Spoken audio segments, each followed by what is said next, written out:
नमस्कार साथियों, स्वागत है हमारे YouTube प्लेटफॉर्म पर। आज हम मध्य प्रदेश मासिक समसामयिकी में जून 2023 का करंट अफेयर्स देखेंगे। इसके पहले हमने जुलाई 2023 और अगस्त 2023 का जो करंट अफेयर्स मध्य प्रदेश से संबंधित था उसके रिलेटेड वीडियो हम अपलोड कर चुके हैं। उसकी PDF हमारे टेलीग्राम चैनल पर जाकर आप वहां से डाउनलोड कर सकते हैं। ये वीडियो जो लगातार चल रहे हैं, ये वीडियोस स्पेशली 17 दिसंबर 2023 को होने वाली MPPSC प्रीलिम्स 2023 की परीक्षा को डेडिकेटेड है।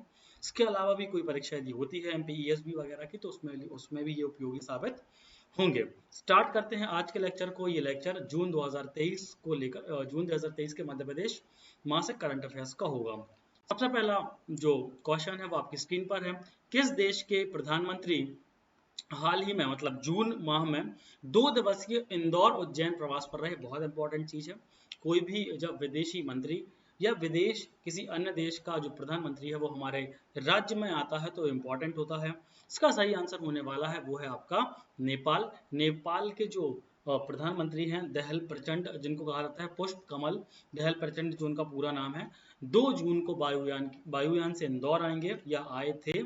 इंदौर आए, फिर उसके बाद उन्होंने महाकाल मंदिर उज्जैन में दर्शन किया, है ना। उसके बाद फिर पुनः उन्होंने जो है इंदौर गए। ठीक है, तो आपको याद रखना है नेपाल के प्रधानमंत्री 2 दिवसीय इंदौर उज्जैन प्रवास पर रहे। अगले क्वेश्चन की तरफ बढ़ते हैं। हाल ही में किस जिले में अंतरराष्ट्रीय क्रिकेट स्टेडियम बनाने की घोषणा की गई है? तो याद रखना है आपको, हमारे यहाँ 2 जगह, एक तो इंदौर जो होलकर क्रिकेट एसोसिएशन के नाम से जाना जाता है या होलकर क्रिकेट ग्राउंड है, दूसरा कैप्टन रूप सिंह स्टेडियम जो कि ग्वालियर में स्थित है। यहाँ दोनों जगह ही अंतरराष्ट्रीय क्रिकेट स्टेडियम है। बहुत सारे मैचेस यहाँ पर हो चुके हैं। क्रिकेट स्टेडियम ग्वालियर जो कैप्टन रूप सिंह के नाम से जाना जाता है, वहां पर सन 2012 में या सन 2010, दो में से कोई भी एक होगा, साउथ अफ्रीका के विरुद्ध, दक्षिण अफ्रीका के खिलाफ विश्व का पहला 200 जो है इंडिविजुअल स्कोर भी किया था। तो इंदौर भी अपने क्रिकेट ग्राउंड के लिए जाना जाता है। इन्हीं दोनों की तर्ज पर एक शानदार भोपाल में भी, और ये घोषणा की गई थी भोपाल के गौरव दिवस जो कि हम मनाते हैं 1 जून को। आपको पता है हिस्ट्री आप बहुत अच्छे से, हम आशा करते हैं कि पढ़ रहे होंगे। 1 जून 1949 को जब भारत आज़ाद हो चुका था, उसके बाद भोपाल चूंकि नवाबों का शहर था तो नवाब ही यहाँ पर शासन किया करते थे, तो उन्होंने सरेंडर नहीं किया था। तो 1 जून 1949 को ऑफिशियली, है ना, क्या हुआ था, भोपाल को भारत में विलय किया गया था। भोपाल का भारत का विलय हुआ था चूंकि 1 जून को, इसीलिए 1 जून को ही हम भोपाल का गौरव दिवस मनाते हैं।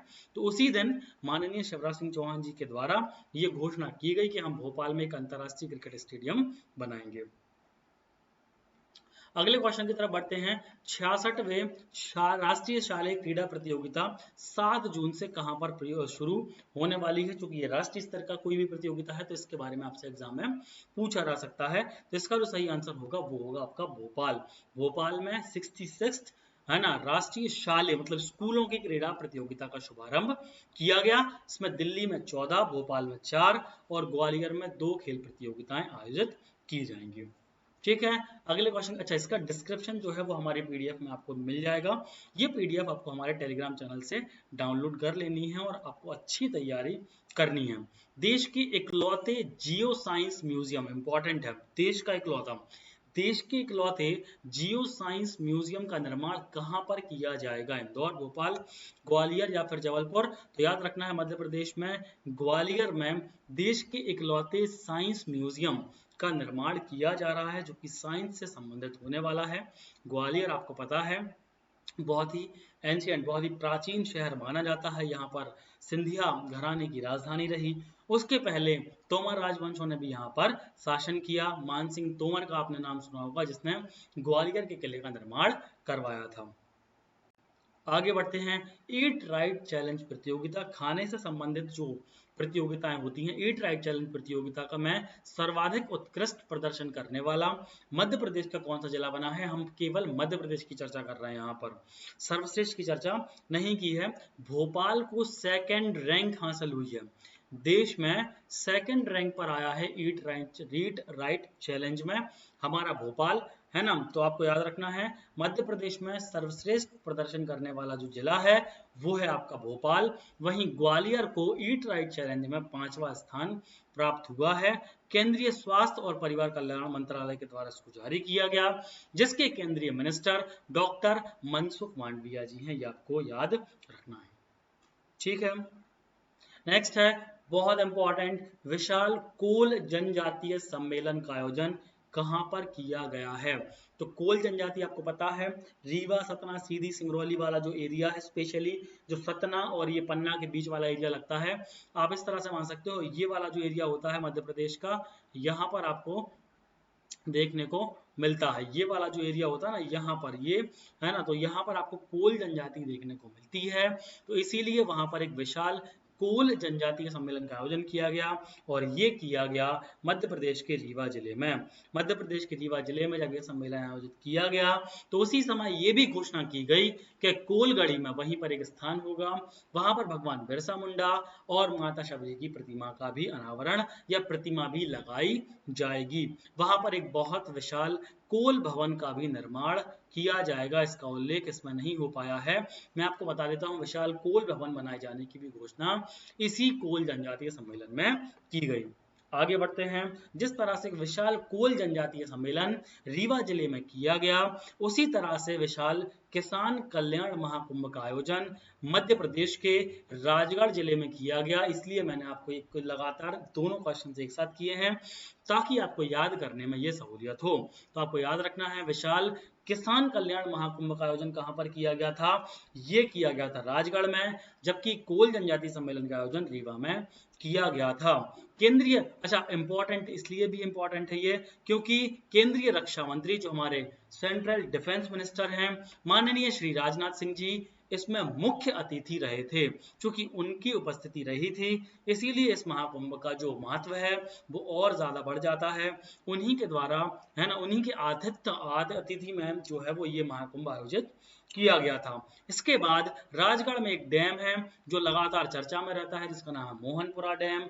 इसमें भी बहुत सारी सौगातें किसानों को दी गई। तो आपको 2-3 चीजें याद रखना है, किसान कल्याण महाकुंभ का आयोजन कहाँ किया गया, राजगढ़ में। उसमें मुख्य अतिथि कौन थे, माननीय श्री राजनाथ सिंह जी। और मोहनपुरा डैम मध्य प्रदेश के किस जिले में है, तो मोहनपुरा बांध परियोजना राजगढ़ जिले के अंतर्गत आती है, जो कि हाल ही में बहुत ज्यादा चर्चा में रही। अगले क्वेश्चन की तरफ बढ़ते हैं, बहुत इंपॉर्टेंट, कौन सा जिला प्रदेश का दूसरा हर घर जिला बन गया है। आपको पता होना चाहिए भारत सरकार के द्वारा 2019 में, कब, सन 2019 में जल जीवन मिशन लॉन्च किया गया था। क्या लॉन्च किया गया था, जल जीवन मिशन 2019 में लॉन्च किया गया था और इसका टारगेट रखा गया था, इसी के अंतर्गत एक योजना स्टार्ट की गई थी, हर घर जल योजना, हर घर नल से जल योजना, जिसमें टारगेट रखा गया था कि हम हर घर तक नल के माध्यम से जल पहुंचा देंगे 2024 तक। और मध्य प्रदेश सरकार ने एक साल पहले 2023 तक ये टारगेट पूरा करने का निर्णय लिया था। उसी दिशा में मध्य प्रदेश सरकार आगे बढ़ी और मध्य प्रदेश का निवाड़ी ऐसा दूसरा जिला बना जिसने अपने 100% लोगों को, वहां के रहने वाले लोगों को 100% घर से, क्या घर में नल से जल पहुंचा चुका है। सर तो यदि दूसरा है तो पहला कौन था, तो ये आपको पता है, ये उल्लेखनीय है कि मध्य प्रदेश के बुरहानपुर जिले को प्रदेश के साथ देश के पहले हर घर जिला होने का गौरव प्राप्त है। तो ये न सिर्फ करंट अफेयर्स है साहब बुरहानपुर वाला, ये अपने आप में एक जीके भी बन गया है कि प्रदेश का पहला हर घर नल से जल पहुंचाने वाला जिला कौन सा है, तो वो है आपका बुरहानपुर। बुरहानपुर का दक्षिण का द्वार भी कहा जाता है। यहाँ पर मुमताज महल की कब्र भी आपको देखने को मिलती है। असीरगढ़ का किला भी यहीं पर स्थित है जिसका निर्माण आसा नामक अहीर राजाओं के द्वारा करवाया गया था। तो इसका सही आंसर हो जाएगा निवाड़ी। हाल ही में चर्चित व्यक्तित्व मीनाक्षी क्षत्रिय किस रोग के उन्मूलन से संबंधित हैं, पीलिया, टीबी, एड्स या फिर मलेरिया। तो इसका सही आंसर होगा ट्यूबरक्लोसिस, टीबी। टीवी एक्चुअली क्या हुआ था कि माननीय प्रधानमंत्री मोदी जी, आपको पता है, ऑल इंडिया रेडियो पर लगभग हर महीने मन की बात के एक एपिसोड लाते हैं। तो 102वें एपिसोड, जब ये जून माह का एपिसोड आया था, उसमें कटनी जिले की एक निक्षय मित्र कही जाने वाली, ये भी याद रखना है, मीनाक्षी छत्री को क्या कहा जाता है पता है? निक्षय मित्र भी कहा जाता है। निक्षय मित्र और कटनी जिले की ब्रांड एम्बेसडर 13 वर्षीय मीनाक्षी क्षत्रिय द्वारा टीवी मुक्त भारत बनाने के अभियान में दिए गए योगदान को प्रमुखता से जिक्र किया था चूंकि माननीय मोदी जी ने, इसीलिए ये जो व्यक्तित्व है ये बहुत चर्चा में रहा और आपसे एग्जाम में भी ये पूछा जा सकता है। तो 2-3 चीजें याद रखना है। मीनाक्षी क्षत्रिय किस रोग के उन्मूलन से जुड़ी हैं? टीबी से। किस जिले से संबंधित हैं? कटनी से। और क्यों चर्चा में आई? माननीय मोदी जी के 102वें ऑल इंडिया रेडियो के मन की बात के प्रोग्राम में उल्लेखनीय चर्चा के बाद। ठीक है, मुख्यमंत्री जी ने कहां पर राज्य स्तरीय एमएसएमई समिट का उद्घाटन किया है?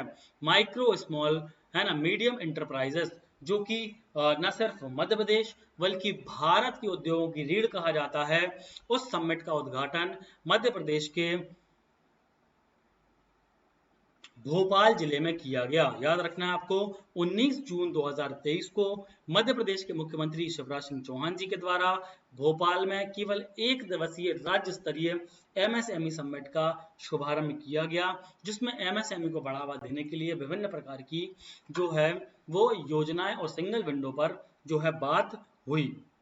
9वां अंतरराष्ट्रीय योग दिवस, मोस्ट इंपॉर्टेंट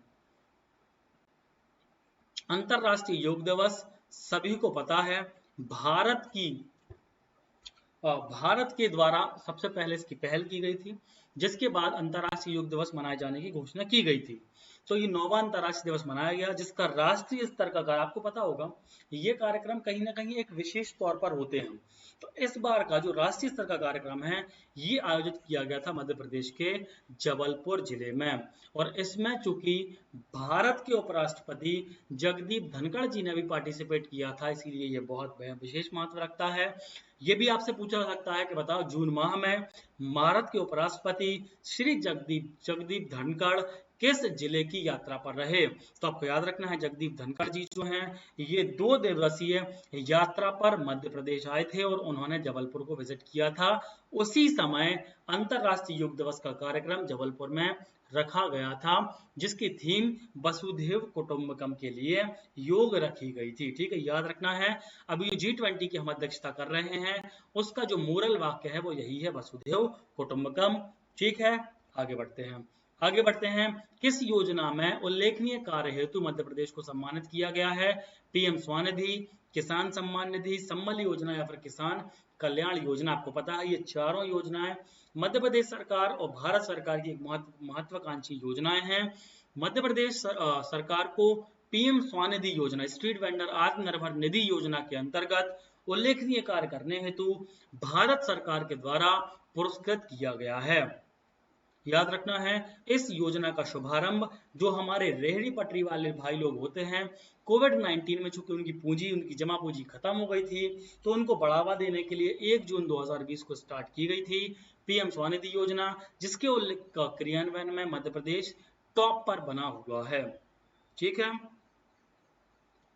मध्य प्रदेश की पहली शहद परीक्षण प्रयोगशाला किस जिले में स्टार्ट की गई थी? देखो, मध्य प्रदेश की है, चूंकि पहली है इसीलिए आपको इसके बारे में थोड़ा सा याद रखना है। मध्य प्रदेश की पहली शहद परीक्षण प्रयोगशाला दमोह जिले में स्थापित करने का निर्णय लिया गया है। मध्य प्रदेश के दमोह जिले में राष्ट्रीय मधुमक्खी बोर्ड, राष्ट्रीय मधुमक्खी पालन मिशन के अंतर्गत ये प्रयोगशाला स्थापित की जाएगी। तो आपको याद रखना है, क्योंकि ये निर्णय राष्ट्रीय स्तर पर लिया गया है, इसलिए ये थोड़ा सा क्या हो जाती है, महत्वपूर्ण हो जाती है। आगे बढ़ते हैं। किस जिले से वीरांगना रानी दुर्गावती गौरव यात्रा का शुभारंभ किया गया है? आपको पता है मई और जून ये दोनों माह में रानी दुर्गावती जी के बारे में थोड़ा सा बहुत ज्यादा चर्चा होती है। अब चूंकि हम जून माह का पढ़ रहे हैं, तो आपको पता है 24 जून को रानी दुर्गावती जी का बलिदान दिवस मनाया जाता है। इसके बारे में हम आगे भी डिस्कस करेंगे। अभी हम केवल ये बताएंगे कि बालाघाट जिले से ये गौरव यात्रा का जो है वो शुभारंभ किया गया। 22 जून से इसका शुभारंभ किया गया और ये लगभग 5 जिलों से होकर ये यात्रा निकलेगी और 27 जून को पहुंचेगी शहडोल में। कहाँ पहुंची ये? शहडोल पहुंची और 27 जून को ही विशाल कार्यक्रम का आयोजन किया गया प्रधानमंत्री मोदी जी के नेतृत्व में, जहां पर उन्होंने राष्ट्रीय सिकल सेल उन्मूलन मिशन का जो है वो इनॉग्रेशन किया। तो आपको याद रखना है, बालाघाट जिले से 22 जून को रानी वीरांगना रानी दुर्गावती गौरव यात्रा का शुभारंभ किया गया, ये आपको याद रखना है। उसके आगे बढ़ते हैं। G20 सम्मेलन के अंतर्गत C20 सिविल सेवा सम्मेलन का आयोजन कहां पर किया गया? तो सिविल सेवा सम्मेलन आपको पता है, सिविल सेवा सम्मेलन कहां पर आयोजित किया गया? भोपाल जिले में आयोजित किया गया। समाज में सेवा को बढ़ावा देने के लिए ये आयोजन किया गया है। यह G20 देशों का C20 सिविल सेवा सम्मेलन था। सिविल सेवा समझ रहे ना, जैसे हम MPPSC देते हैं तो लोक सेवा आयोग, तो हम किसमें क्या चुने जाते हैं? सिविल सर्वेंट चुने जाते हैं। तो 16 देशों के अलग अलग सिविल सर्वेंट प्रतिनिधि यहाँ पर शामिल हुए और जिसका मुख्य विचार हुआ सेवा ही सर्वोच्च धर्म है। इस विषय पर मुख्य विचार विमर्श हुआ है। तो आपको याद रखना है, C20 जिसको हम सिविल सेवा सम्मेलन कह रहे हैं, भोपाल में आयोजित किया गया। ठीक है, अगले क्वेश्चन की तरफ बढ़ते हैं। राष्ट्रीय सिकल सेल एनीमिया मुक्ति मिशन का शुभारंभ किस जिले से किया गया? इसके बारे में हमने अभी डिस्कस किया था। ये मिशन स्टार्ट किया गया मध्य प्रदेश के शहडोल जिले से, क्योंकि शहडोल, सीधी, सिंगरौली, बालाघाट, मंडला, डिंडोरी, ये वाला जो एरिया आता है मध्य प्रदेश का, ये ट्राइबल एरिया है। ये कैसा एरिया है? जहां पर अधिकतर जनजाति निवास करती हैं। और ये जो सिकल सेल एनीमिया नाम का रोग है, ये एक पैतृक रोग है। इसको हम, है ना, जो जन्मजात रोग भी कह सकते हैं इसको, वो होता है। इसमें सर होता क्या है? इसमें जो होता, हमारी आरबीसी जो होती हैं, जो रेड ब्लड कार्पेल सेल्स होती हैं, वो गोल, देखो जनरली गोल होती हैं, लेकिन इस वाले रोग में वो क्या होती हैं? हाशिए का जो है वो रूप धारण कर लेती हैं। काय का रूप धारण कर लेती हैं? हाशिया का रूप धारण कर लेती हैं। इसको इसलिए सिकल सेल एनीमिया कहते हैं। इससे क्या होता है? रक्त में खून की कमी हो जाती है शरीर में, जिससे व्यक्ति को दिक्कत होती है। इसके उन्मूलन के लिए भारत सरकार के द्वारा ये उन्मूलन जो मिशन है स्टार्ट किया गया। शहडोल जिले से इसको स्टार्ट किया गया है। 2047 तक हमने ये लक्ष्य रखा है कि हम इसको खत्म कर देंगे। मध्य प्रदेश के पहले अंतरराष्ट्रीय ग्रैंड मास्टर कौन बना है? तो अंतरराष्ट्रीय जो पहले ग्रैंड मास्टर है, ये बने हैं अक्षत खम्पारिया जी। यहाँ पर उन्हीं का नाम होना था, है ना। तो इंदौर के अक्षत खम्पारिया हैं, ये आपको याद रखना है। तो पहले तो आपको याद रखना है कि अक्षत खम्पारिया जी हैं, वो मध्य प्रदेश के पहले अंतरराष्ट्रीय ग्रैंड मास्टर हैं और ये मध्य प्रदेश के इंदौर जिले से संबंधित हैं। ठीक है, अगले क्वेश्चन की तरफ बढ़ते हैं। जून माह का जो दिवस है, आपको पता है मध्य प्रदेश सरकार के द्वारा भी कुछ दिवस मनाए जाते हैं, आपको पता होगा। विमुक्त जाति दिवस, MPPSC प्री 2021 का यदि आपने परीक्षा दी थी तो आप उसमें देखना, उसमें मध्य प्रदेश MPPSC ने पूछा था विमुक्त जाति दिवस मध्य प्रदेश सरकार के द्वारा कब मनाया जाता है। तो इसी तरह मध्य प्रदेश महिला सशक्तिकरण दिवस कब मनाया जाता है? तो आपको याद रखना है 18 जून को मनाया जाता है। 18 जून को मध्य प्रदेश महिला सशक्तिकरण दिवस मनाया जाता है, ये आपको याद रखना है। और आज का हमारा आखिरी क्वेश्चन जून माह का, है ना, अब वीरांगना रानी दुर्गावती बलिदान दिवस कब मनाया जाता है? तो ये मनाया जाता है 24 जून को। आपको पता है रानी दुर्गावती राजा दलपत शाह की वाइफ थी, राजा दलपत शाह की वाइफ थी और बुंदेलखंड के, है ना, महान राजा, है ना, कीरत राय, जो कि आपके कालेंजर के राजा थे, उनकी पुत्री मानी जाती हैं। गोंडवाना साम्राज्य की ये रानी थी। 24 जून 1564 को अकबर की सेना के साथ युद्ध करते हुए ये क्या हो गई थी? शहीद हो गई थी। तो 24 जून को इसलिए हम हर 24 जून को बलिदान दिवस मनाते हैं। Thank you so much. आपको यदि वीडियो अच्छा लगा हो तो चैनल को सब्सक्राइब करें, अपने दोस्तों के साथ शेयर करें, PDF डाउनलोड करने के लिए हमारे टेलीग्राम से चैनल से जुड़ें। Thank you.